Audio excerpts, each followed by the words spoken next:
Welcome, in front of me I have Samsung Galaxy A22 5G, and today I will show you how we can find sound settings in this device.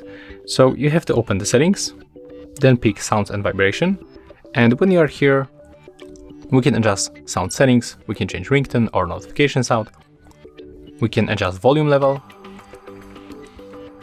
we can change vibration options, we can also find here system sound and vibration control. As you can see, there's a lot of things to customize.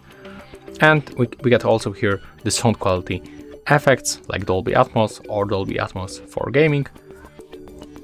And we can also find the separate app sound. So we can play media sound from one application on a different audio device. You can turn it on by tapping here, and then you can select the application, for example, the YouTube Music. And just go back, and then you can choose your phone or the Bluetooth device.